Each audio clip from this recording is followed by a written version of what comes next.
Hi. Well, okay. So Hanlon's razor is one of those mental models that I learned not too long ago. And once I heard it, I really liked it.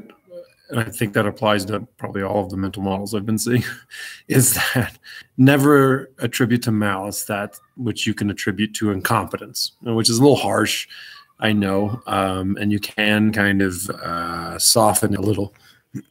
Pardon me. And I think in trying to connect it to teaching into the classroom, I automatically think about the kids and the idea of won't versus can't in the area of discipline and in the area of behavior.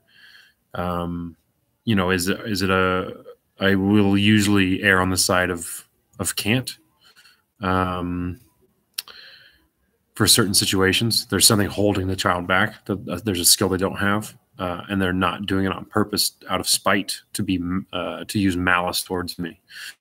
It's just something that they're not able to do in the moment. Another thing I think about, and this goes to teachers, is the idea of accountability. I know I hear that word so many times when it comes to our profession and how we need to hold people accountable. And what I kind of thought about this a few years ago, and I think this reiterates this fact. Well, I used to really believe in accountability. I really did. I was like, we need to hold people accountable. If they're not doing their job, we got to. And then I remember reading an article on the Finnish education system in the Atlantic, and they talked about the Finnish Minister of Education talked about accountability is what is left over when you remove responsibility. I believe I'm quoting that correctly. I may not be.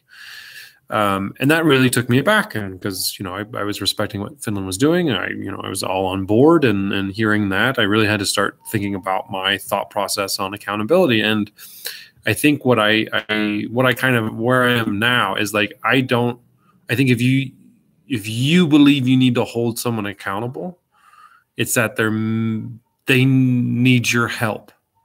They're telling you they need help in some way, I think. It's not out of malice that they're doing it. Mostly, again, with all mental models, we have that asterisk that says that this doesn't always apply. Obviously, yes, sometimes people are doing things on purpose and they are doing it with malice.